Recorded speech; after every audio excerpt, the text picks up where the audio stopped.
नमस्कार दोस्तों। आज मैं एक विशेष विषय पर बात करने आया हूँ। एक अलग विषय हट करके, जिन मुद्दों पर अभी तक मैं कोई वीडियो नहीं बना रहा था, लेकिन कभी न कभी समय के अनुसार, परिस्थितियों के अनुसार सामाजिक हित के मुद्दों को भी उठाते रहना चाहिए।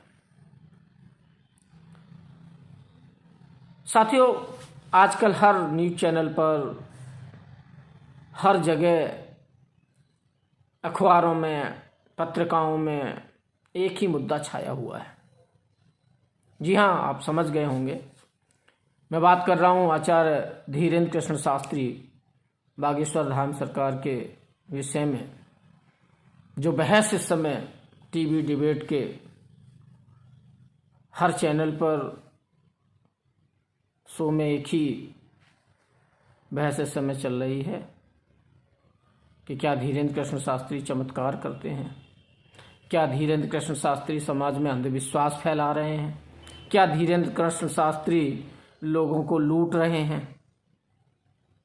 मैं पूछना चाहता हूं कि जो लोग, पता नहीं मानव है कि दानव, कहते तो हैं कि हम हैं मानव, पर चरित्र दानव जैसा प्रतीत हो रहा है ऐसे लोगों का, उनको सिर्फ आचार्य धीरेन्द्र कृष्ण शास्त्री से ही नफरत है? केवल सनातन से नफरत है या किसी अन्य विषय पर भी वो बात करने को तैयार है? क्या अन्य धर्मों में अंधविश्वास नहीं है? मैं पूछना चाहता हूं कि दुनिया का सो कॉल्ड सिविलाइज्ड रिलीजन कहने वाले लोग कितने अंधविश्वासी हैं, इस मुद्दे पर कोई बात क्यों नहीं करता? आपको पता है, वेटिकन सिटी रोमन कैथोलिक ईसाइयों का सबसे बड़ा स्थान है। पता है आपको उनके यहाँ क्या सिस्टम होता है? उनके यहाँ संत घोषित करने की परंपरा है, सेंट घोषित करते हैं वो। किसी व्यक्ति ने एक चमत्कार कर दिया तो वो ब्लेस्ड हो जाता है, धन्य हो जाता है। दूसरा चमत्कार कर दे तो उसे सेंट मतलब संत घोषित कर दिया जाता है।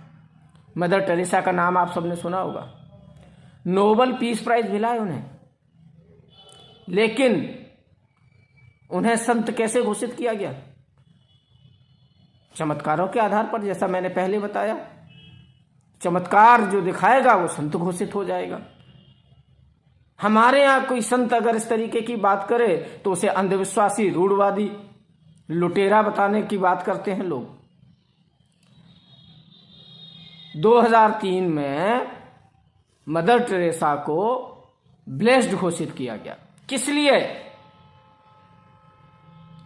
और 2016 में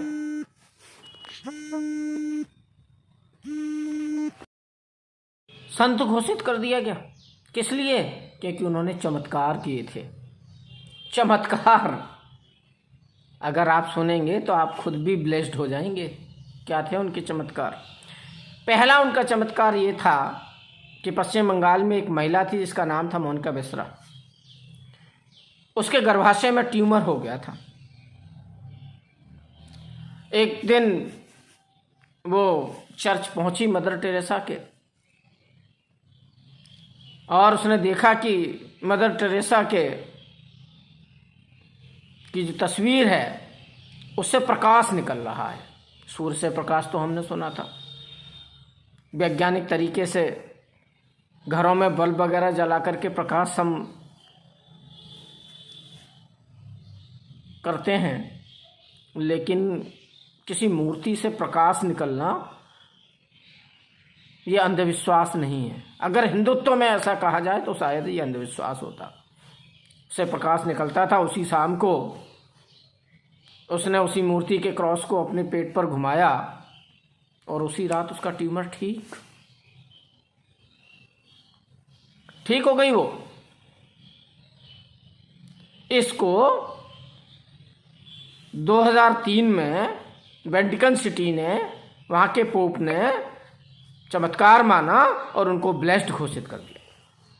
ये तो उनका पहला चमत्कार था। दूसरा चमत्कार, उसकी कहानी तो और अजीब है।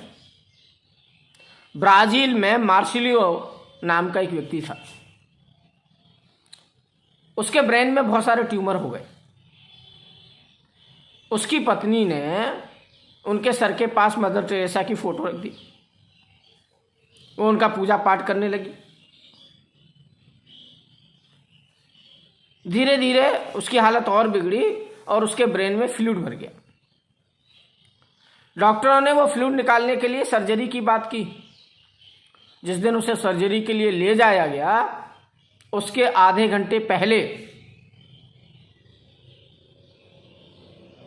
अचानक से वो होश में आ गया और उसे कोई दिक्कत नहीं थी। उसके सारे ट्यूमर अपने आप ठीक हो गए। उसकी पत्नी ने कहा कि ये मदर टेरेसा की कृपा से हुआ, उनका ये चमत्कार है। मतलब उनकी मूर्ति में इतनी शक्ति थी कि उससे बहुत सारे ब्रेन ट्यूमर ठीक हो गए। मोहनका बेसरा का गर्भाशय का ट्यूमर ठीक हो गया। उसने भी कहा कि ये मदर टेरेसा की कृपा से हुआ, उनके चमत्कार से हुआ। अरे भैया, अगर इतने ही चमत्कार ये सेंट कर लेते हैं तो इतने बड़े बड़े कैंसर संस्थान या अपोलो और एम्स जैसे हॉस्पिटल हम हिंदुस्तान में क्यों खोल रहे हैं भाई? इन्हीं संतों को बिठा दीजिए जगह जगह, सब ठीक हो जाएगा अपने आप। ये अंधविश्वास नहीं है, ये रूढ़वादिता नहीं है, ये चमत्कार दिखाना नहीं है। लेकिन कोई धीरेन्द्र शास्त्री अगर ये कहे बागेश्वर धाम में आने वाले लोगों से कि आप जो है इस मंत्र का जाप करिए या भगवान की आराधना करिए, उनका पाठ करिए, तो आप पर कृपा होगी। कौन नहीं कहता इस बात को? आप मंदिर जाइए या आप किसी और धार्मिक स्थान पर जाइए, वहाँ जो भी धर्म गुरु होते हैं वो क्या कहते हैं? यही कहते हैं ना कि ठीक है, आप अच्छे कर्म करिए, आप भगवान का ध्यान करिए, आप गॉड की प्रेयर करिए, या आप किसी भी तरीके से अल्लाह, खुदा या ईश्वर में आस्था रखिए तो उसकी कृपा आप पर होगी। यही तो कहते हैं ना सब, यही वो भी कहते हैं। तो ये अंधविश्वास है, इसके लिए एफआईआर दर्ज की जा रही है। खैर, मैं इस मुद्दे पर बोलने तब आया हूं जब नागपुर पुलिस ने धीरेन्द्र कृष्ण शास्त्री को क्लीन चिट दे दी है। मुंह में जूता मारा है उस मानव के, दानव बना दिया उसे जिसने वो एफआईआर दर्ज कराई थी। उन्हें समझ आ गया होगा कि वो जिस एजेंडे पर चल रहे हैं, जिन तथाकथित लोगों ने उनको उकसा करके सनातन को बदनाम करने की जो साजिश रची थी, उसका पर्दाफाश हो गया है। और बताओ, ये जो सो कॉल्ड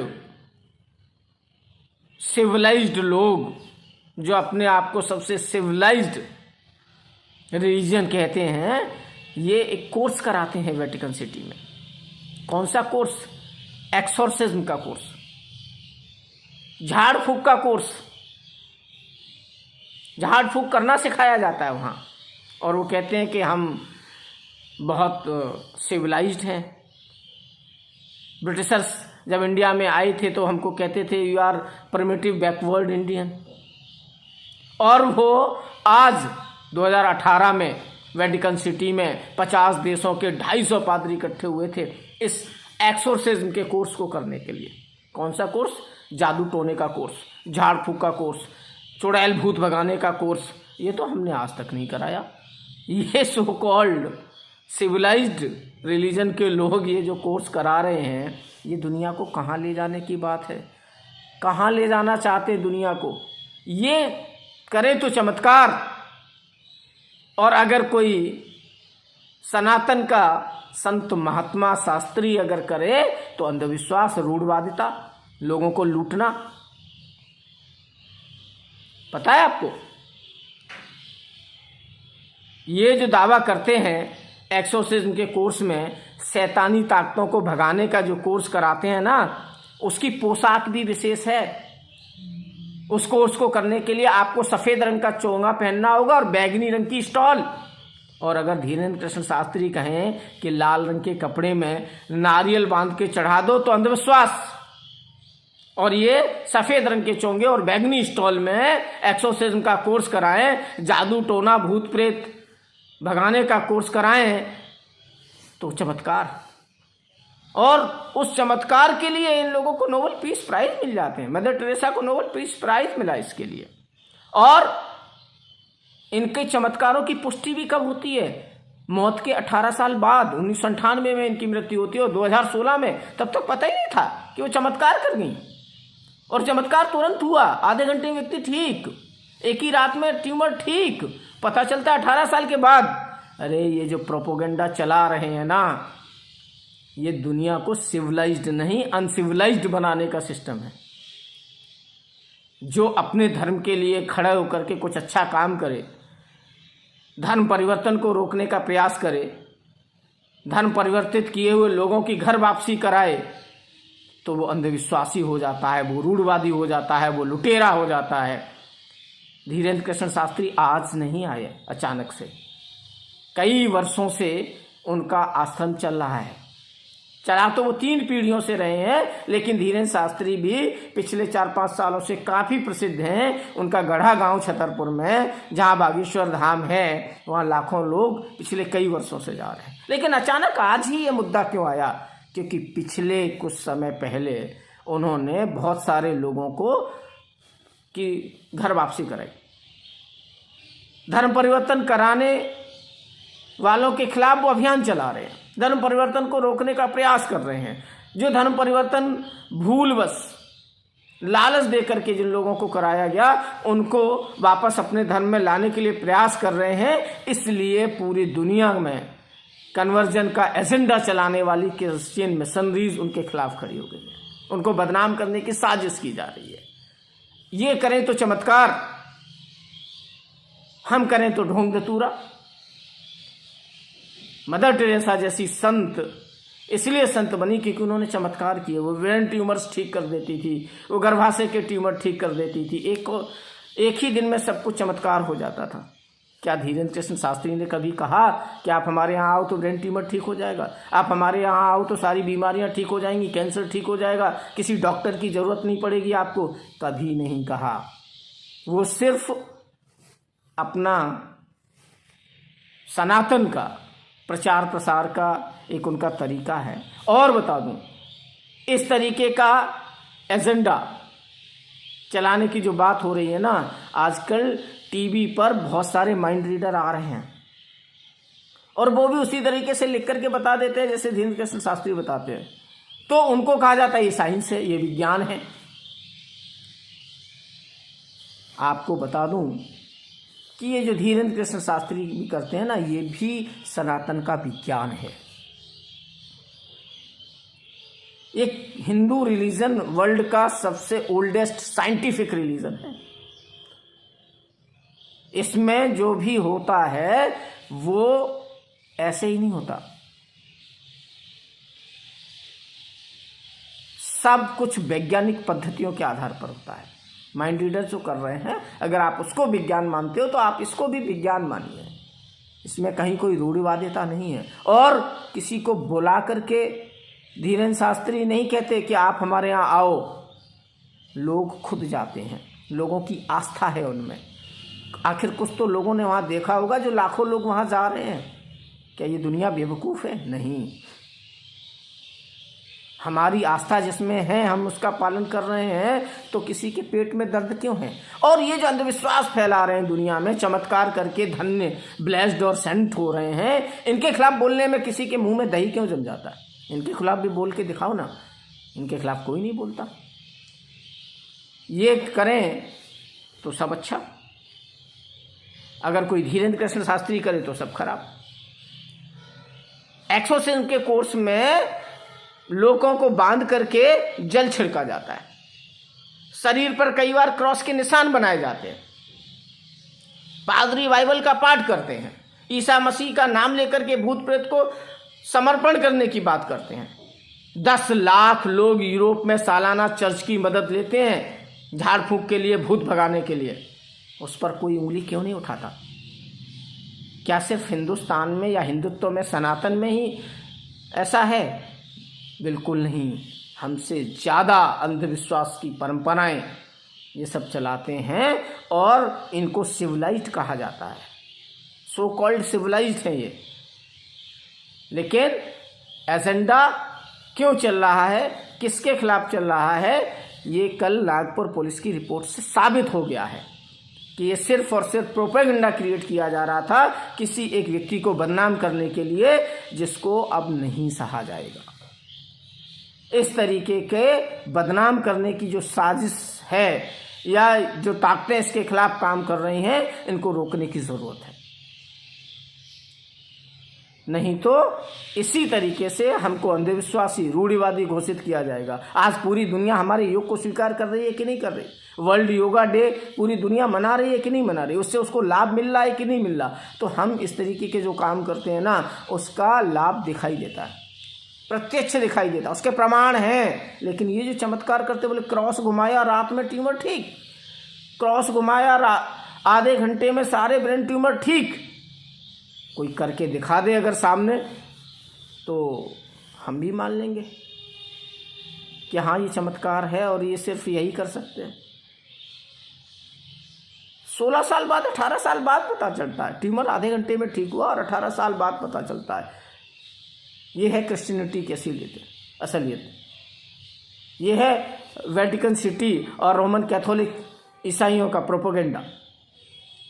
सिर्फ हिंदुत्व को बदनाम करने की साजिश है, ये सनातन को बदनाम करने की साजिश है और कुछ नहीं है। ये एजेंडा और प्रोपेगेंडा चलाया जा रहा है, इसके पीछे करोड़ों रुपए खर्च किए जा रहे हैं। इसको रोकने की ज़रूरत है इस देश में।